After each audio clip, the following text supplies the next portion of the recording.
Hello friends. तो हम लोग पढ़ना है क्लास 10th का मैथ।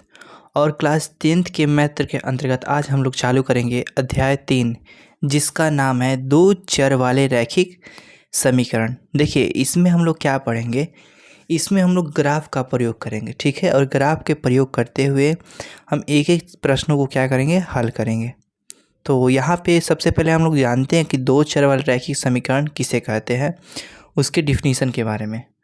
तो आइए सबसे पहले हम लोग देखते हैं। देखिए, दो चर वाले रैखिक समीकरण युग्म यदि ax plus B Y plus C जहाँ जीरो हो और ए बी सी वास्तविक संख्याएं हो और a not equal to zero B not equal to zero, उसे दो चर वाले रैखिक समीकरण कहते हैं। तो आइए एक बार यहाँ पर समझते हैं इसको कि ये कहने का इसका मतलब क्या है।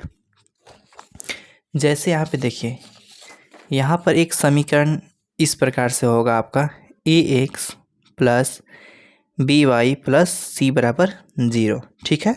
और यहाँ पर a b c ये तीनों कैसी संख्या आएंगे, तो आपकी वास्तविक संख्या होगा, ठीक है। ये तीनों क्या होगा, आपका वास्तविक संख्या होगा। और एक शर्त ये रहा कि वास्तविक संख्या होगा, और दूसरा शर्त रहा कि यहाँ पे a नॉट इक्वल टू 0 यानी कि a की जगह पे 0 नहीं रहना चाहिए। उसके बाद b नॉट इक्वल टू 0 यानी कि b की जगह पे आपका 0 नहीं रहना चाहिए। उसे हम लोग क्या कहते हैं, दो चर वाले रैखिक समीकरण। चर किसे कहते हैं, तो यहाँ पे मैं आपको बता देता हूँ। चर जो होते हैं वो हमेशा क्या होते हैं, ए बी सी डी के अक्षर को चर कहा जाता है, ठीक है।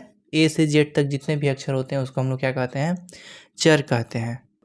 और अचर किसे कहते हैं, एक होता है अचर, तो अचर कहते हैं हम लोग गिनती की संख्याओं को, जैसे 1 2 3 4 5, ये सब क्या होते हैं, अचर होते हैं। अचर का मतलब है जिसका मान नहीं बदलता है, और चर का मतलब होता है जिसका हमेशा मान बदलते रहता है। तो यहाँ पे दो बातों का आपको ध्यान देना है। और आइए हम फिर से एक बार देखते हैं। तो यहाँ से आप लोग डिफिनीसन लिख सकते हैं दो चर वाले रैखिक समीकरण युग्म का।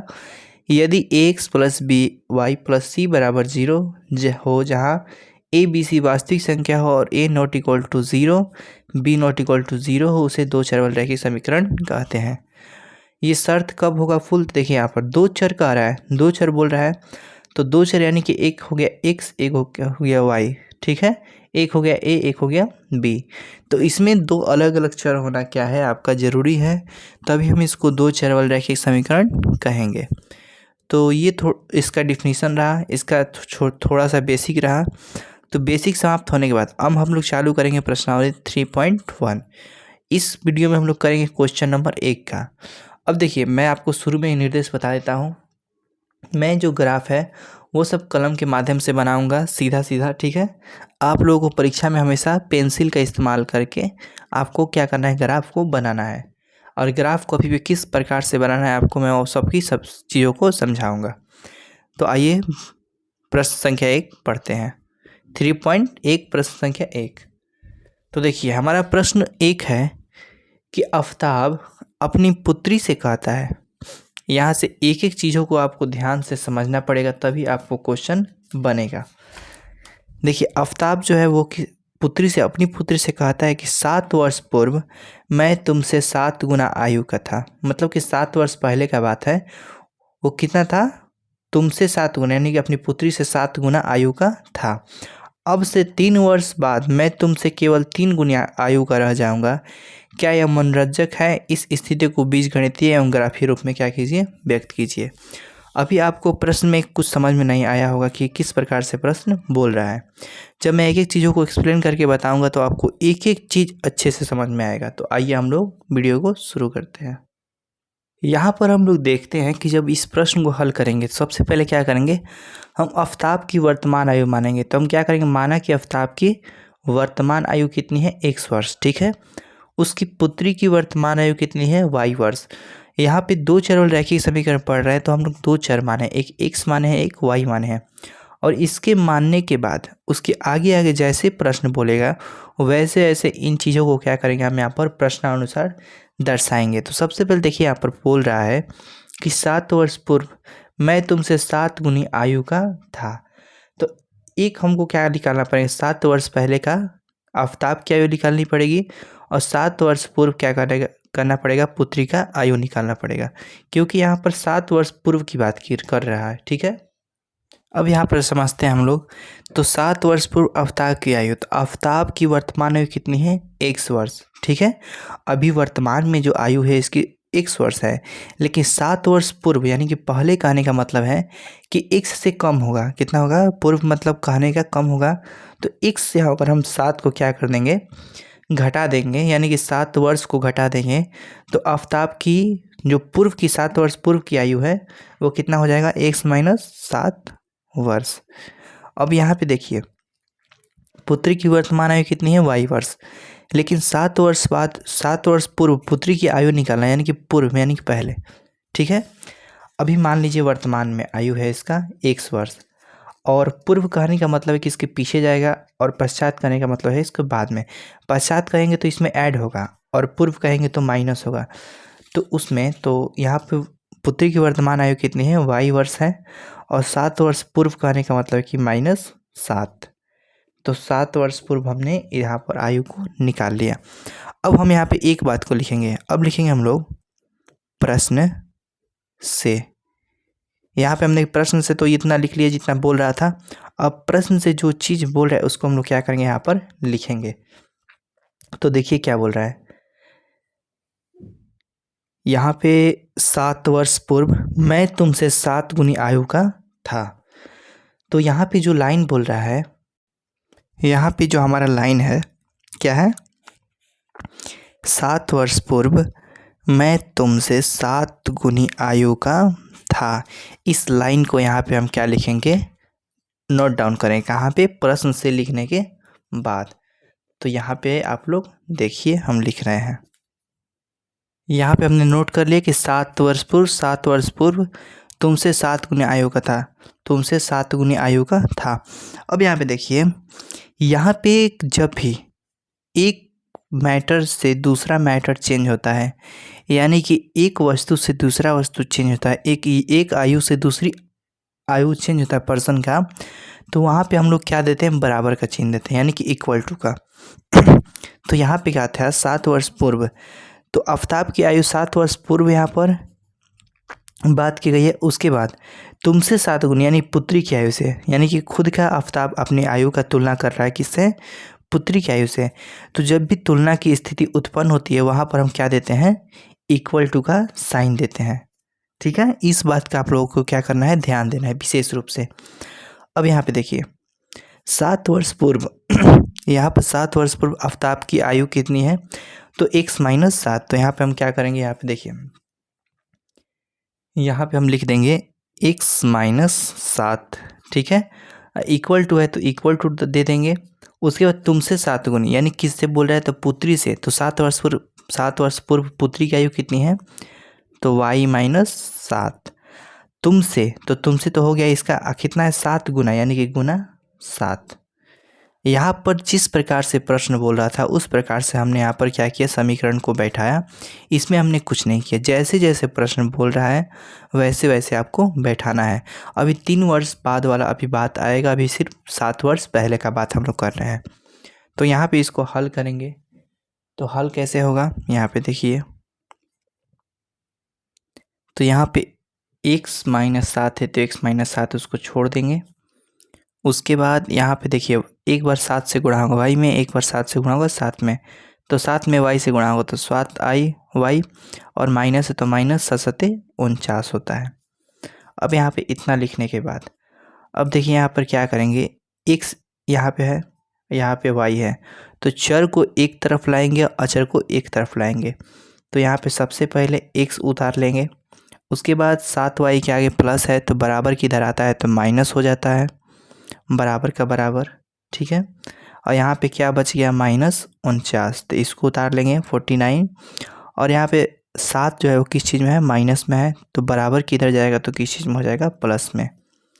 उसके बाद आगे हल करेंगे तो x माइनस 7y बराबर, यहाँ से 49 से 7 जब घटेगा यानी कि माइनस होगा तो कितना होगा? 42 होगा, लेकिन हम चिन्ह किसका देंगे? बड़े वाले अंक का। तो बड़े वाला अंक का चिन्ह क्या है, माइनस है, तो यहाँ पर माइनस दे देते हैं। तो इसको हम लोग मान लेंगे समीकरण फर्स्ट। एक समीकरण हमको प्राप्त हो गया और एक समीकरण हमको और प्राप्त होगा 3 वर्ष पश्चात की। तो आइए उसको भी हम लोग समझते हैं। अब यहाँ पे हम फिर से प्रश्न देखते हैं। तो देखिए फिर से प्रश्न में क्या बोल रहा है कि अब से 3 वर्ष बाद तुमसे केवल 3 गुनी आयु का रह जाऊंगा, यानी कि 3 वर्ष बाद का बोल रहा है। तो बाद जब बोलेगा तो प्लस होगा और पूर्व बोलेगा तो पहले होगा। तो 7 वर्ष पहले का तो हमने लिख लिया है, अब बाकी रह जाता है 3 वर्ष बाद का। तो यहाँ पे देखिए प्रश्न तो हम लोग देख लेते हैं और प्रश्न को देखने के बाद यहाँ पे हम क्या लिखेंगे कि 3 वर्ष बाद आफ्ताब की आयु जो है वो कितना हो जाएगा। पहले उसका आयु हमने वर्तमान माना है x, इसमें 3 ऐड हो रहा है यानी कि बाद की आयु की बात कर रहा है, x + 3, ठीक है।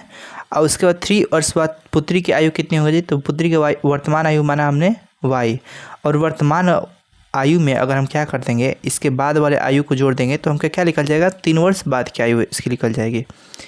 तो यानी कि आफ्ताब की आयु x + 3 और 3 वर्ष बाद पुत्री की आयु कितनी हो जाएगी, y + 3। तो यहाँ पे हम क्या लिखेंगे अब प्रश्न से, और प्रश्न से लिखने के बाद जो प्रश्न में बोल रहा है उसको हम लोग यहाँ पर नोट डाउन कर लेंगे। तो बोल रहा है कि 3 वर्ष बाद मैं तुमसे केवल 3 गुनी आयु का था। तो यहाँ पे हमने प्रश्न को लिख लिया जो प्रश्न में बोल रहा था। और प्रश्न लिखने के बाद यहाँ पे लिखने के बाद देखिए क्या बोल रहा है कि पहले आफ्ताब की आयु की बात कर रहा है, उसके बाद उसकी पुत्री की आयु, यानी कि पिता से कहाँ पर चला जा रहा है, इसका जो रिलेशन है वो पुत्री पे चला जा रहा है। और जब भी मैटर चेंज होगा मैंने क्या बताया कि यहाँ पर इज इक्वल टू यानी कि बराबर का साइन होगा। तो 3 वर्ष बाद आफ्ताब की आयु कितनी है, x + 3 बराबर तुमसे 3 गुनी आयु का, तो किससे, पुत्री से। तो पुत्री की 3 वर्ष बाद आयु कितनी है, y + 3 × 3। अब यहाँ पे इसको हम क्या करेंगे, हल करेंगे। तो यहाँ पर x + 3 हो जाएगा, यहाँ पर 3 से y से गुणा होगा तो 3y प्लस 3 में 3 से होगा तो 9। उसके बाद आगे क्या होगा, आगे देखिए यहाँ पे चर की तरफ ले आएंगे तो हम लोग x यहाँ पर -3y, यहाँ पर प्लस में है तो इधर माइनस में आ जाएगा, यहाँ पर 9 का 9 छोड़ देंगे और यहाँ पर 3 प्लस में है तो इधर माइनस में आ जाएगा। उसके बाद आगे हल करेंगे तो x - 3y और 9 में से 3 जाएगा 6। तो इसको हम लोग क्या मान लेंगे यहाँ पर, समीकरण सेकेंड, ठीक है। और इतना मानने के बाद अब इसको क्या करेंगे, हम लोग हल करेंगे। आगे देखिए अब यहाँ पे हम आगे देखते हैं कि हमको कितना 2 समीकरण प्राप्त हुआ है। एक हुआ है समीकरण x - 7y = -42, एक समीकरण ये प्राप्त हुआ है, और एक समीकरण x - 3y = 6। यहाँ पर 2 समीकरण हमको प्राप्त हुआ है। अब इसका हम लोग क्या करेंगे, ग्राफ खींचेंगे। तो ग्राफ खींचने से पहले इनको हमको सॉल्व करना पड़ेगा, यानी कि हल करना पड़ेगा। हल करने के बाद हम इसका ग्राफ क्या कर सकते हैं, खींच सकते हैं। तो यहाँ में वीडियो में बनिए रहिए शुरू से अंत तक। अब देखिए ग्राफ खींचने का रूल क्या होता है, किसी भी ग्राफ को खींचते समय हम कम से कम अंक को क्या करते हैं, लेते हैं। कम से कम अंक लेते हैं कि हमारे ग्राफ में छोटा से छोटा अंक आए और ग्राफ को हम लोग दर्शा पाएँ।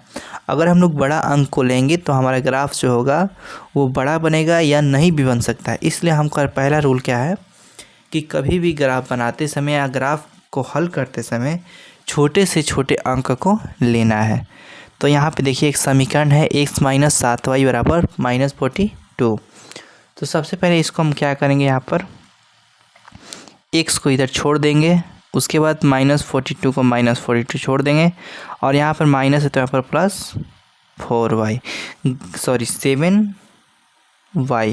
यहाँ पे हमेशा हम लोग को ध्यान देना है कि ग्राफ को बनाते समय एक चर को बराबर के इधर रखना है और एक चर को बराबर के इधर, यानी कि दोनों साइड एक एक चर को क्या करना है, ले जाना है।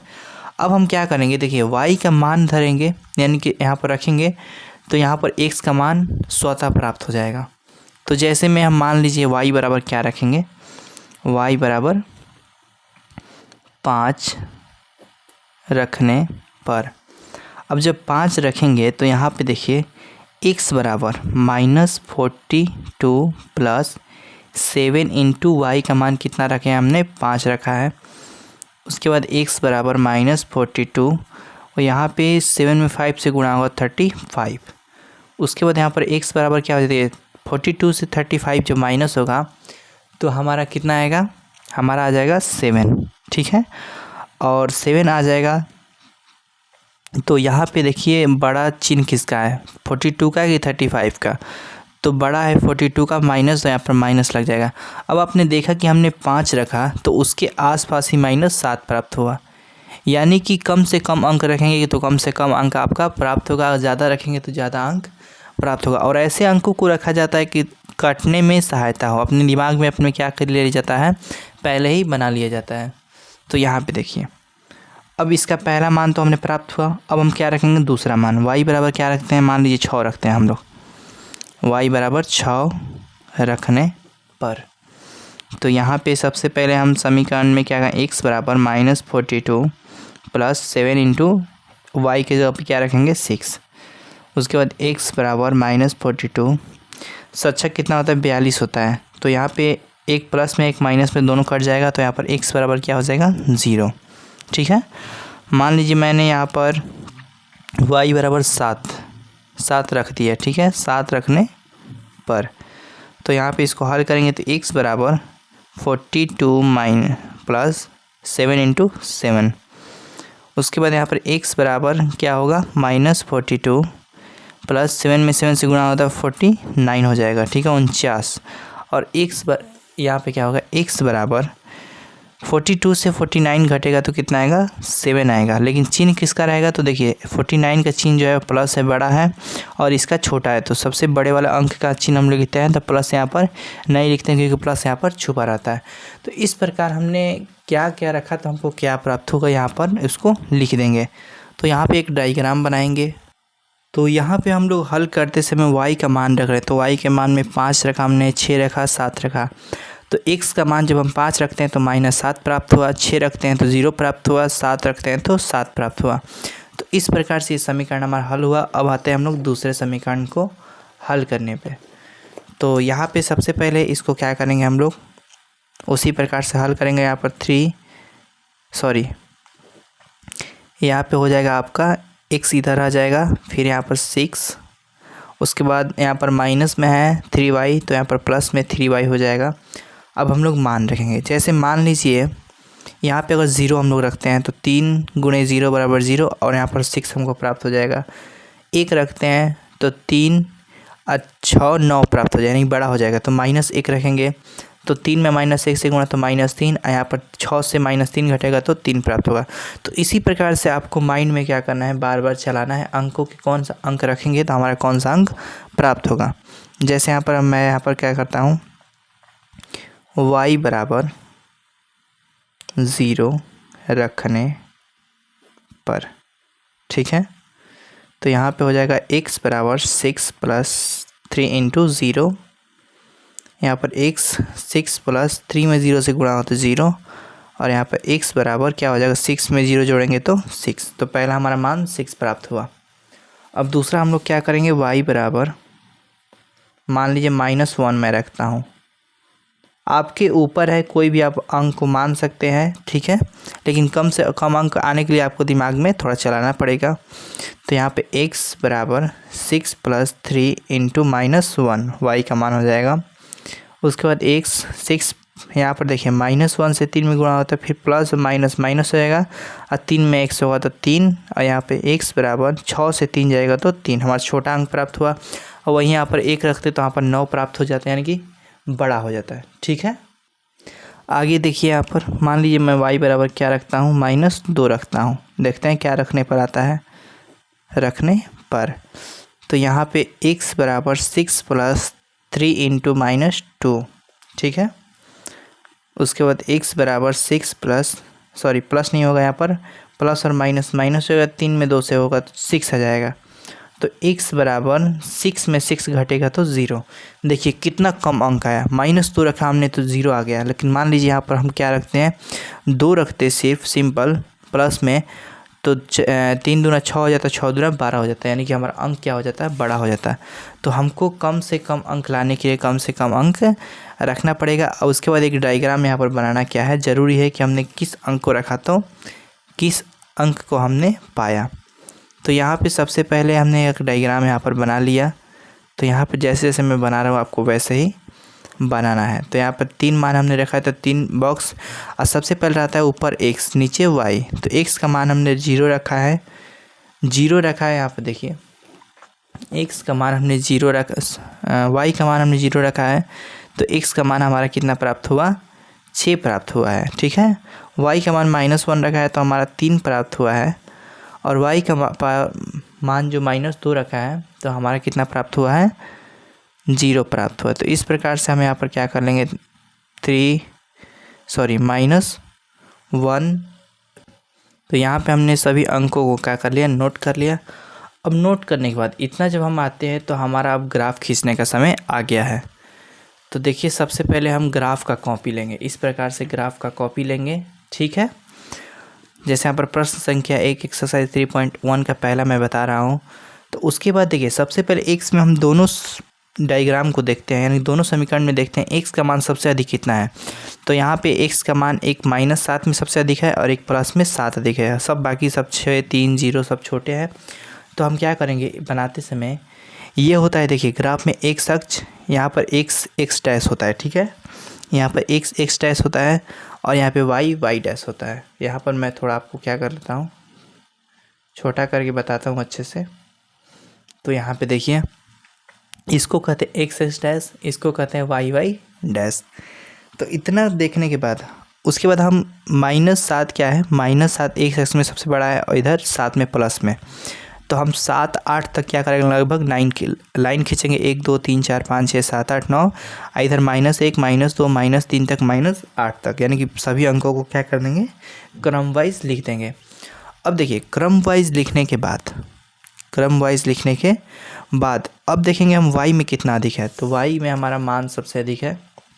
यहाँ पे देखिए y में सबसे बड़ा 7 है और माइनस में -2 प्लस में 7 है। तो यहाँ पे हम y में प्लस में 7 ऊपर की तरफ लेंगे। तो ऊपर की तरफ 7 हमारा क्या है, बड़ा है। तो ऊपर की तरफ 7 हम लोग को लेना है और नीचे -2 की तरफ लेंगे। आप मैंने ज़्यादा ले लिया है, अगर आपको कम मन है तो कम भी ले सकते हैं, 3, 4 तक ले सकते हैं, कि जितना काम है उतना ही लेना है आपको। अब देखिए यहाँ पर क्या होगा, अब यहाँ पर हम ग्राफ खींचेंगे। ग्राफ किस प्रकार से खींचेंगे, तो सबसे पहले हम x - 7y = -40 इसका ग्राफ खींचते हैं। तो सबसे पहले आपको स्केल, उसके बाद पेंसिल की ज़रूरत होगी, मैं कलम से बता रहा हूँ आपको। तो यहाँ पे देखिए, यहाँ पे ग्राफ खींचते समय देखिए यहाँ पर ग्राफ है, ग्राफ कॉपी है और यहाँ पे डायग्राम में कुछ अंक प्राप्त हुए हैं। तो x में सबसे पहले हमारे x अक्ष में देखते हैं, फिर y अक्ष में देखते हैं। तो सबसे पहले x में हम देखेंगे तब y में देखेंगे। तो x में कितना है, -7, उसके बाद y में प्लस में 5 है। तो y देखिए ऊपर नीचे माइनस वाला y होता है, ऊपर प्लस वाला y होता है। तो यहाँ से 5 इधर और इधर -7, यानी कि इधर से -7 चलेगा और यहाँ से प्लस। तो यहाँ पे एक बिंदु देंगे, देखिए -7 और 5 के बीच में क्या देंगे, बिंदु देंगे। उसके बाद यहाँ पे लिख देंगे -7 और 5। क्यों लिखते हैं, सबसे पहले हम x की बात करते हैं तब y की बात करते हैं। तो यहाँ पर x का पहले हमने मान लिखा, उसके बाद y का मान लिखा, ठीक है। अब देखिए उसके आगे हम लोग क्या पढ़ेंगे, उसके आगे हम लोग जानेंगे 0 और 6, यानी कि x में हमारा 0। तो देखिए x में हमारा 0 तो यहीं पे है, मिल गया, ठीक है। और y में 6, तो y में 6 माइनस में तो जाएंगे नहीं क्योंकि प्लस में है। तो प्लस में ऊपर यहाँ पर 6, यहाँ पे आपका क्या प्राप्त हुआ, 0,6। उसके बाद 7,7 है। तो यहाँ पे देखिए, यहाँ पे 7 आपका प्लस में है। तो यहाँ से हम लोग चलेंगे यहाँ पे देखिए, यहाँ से 7 आ रहा है यहाँ पे और यहाँ से 7 यहाँ पे। तो यहाँ पे एक बिंदु को मार देंगे, ठीक है, 7,7। अब इतना मारने के बाद इसको हम लोग क्या करेंगे, एक सीधी रेखा में ऐसे इस प्रकार से स्केल को अच्छे से रखने के बाद और सभी बिंदुओं को मिलाने के बाद यहाँ से हम लोग एक लाइन को ड्रॉ कर देंगे, यानी कि खींच देंगे। और हमारा समीकरण क्या था, तो हमारा समीकरण यहाँ पे देखिए x माइनस 7y बराबर -42। तो यहाँ पे हम इस समीकरण को यहाँ पर लिख देंगे x माइनस 7y बराबर -42, समीकरण फर्स्ट। अब इसी ग्राफ पे हम लोग क्या करेंगे, अब इस सेकंड मान को बैठाएंगे। तो यहाँ पे ध्यान से देखिए आप लोग, x के मान में 6 है और y के मान में 0। तो x के मान में 6 हमको लेना है, तो x के मान में यहाँ पर 6 लेते हैं और y का मान तो 0 पहले से ही प्राप्त है। तो हमारा सिर्फ x का मान देखना है, y का मान नहीं देखना है। तो यहाँ पे अब लोग क्या करेंगे, 0 दे देंगे, 6,0, ठीक है। उसके बाद अब देखिए आगे हम लोग देखते हैं, दूसरा है 3,-1। तो 3 यहाँ पर है, एक अक्ष में सबसे पहले देखते हैं। तो x का मान 3 है और y का मान -1, तो यहाँ से 3 और यहाँ पर -1, तो यहाँ पे 3,-1। उसके बाद यहाँ पर देखिए x का मान 0, तो यहाँ पर x 0 प्राप्त हो गया और y में कितना है -2, तो यहाँ पर -2, तो 0,-2। अब इसको एक सीधी रेखा में हम क्या करेंगे, अच्छे से इसको ऐसे इस प्रकार से रख कर मिला देंगे। और मिलाने के बाद हम क्या करेंगे, यहाँ पे समीकरण हमारा क्या है, तो समीकरण हमारा इस प्रकार से है।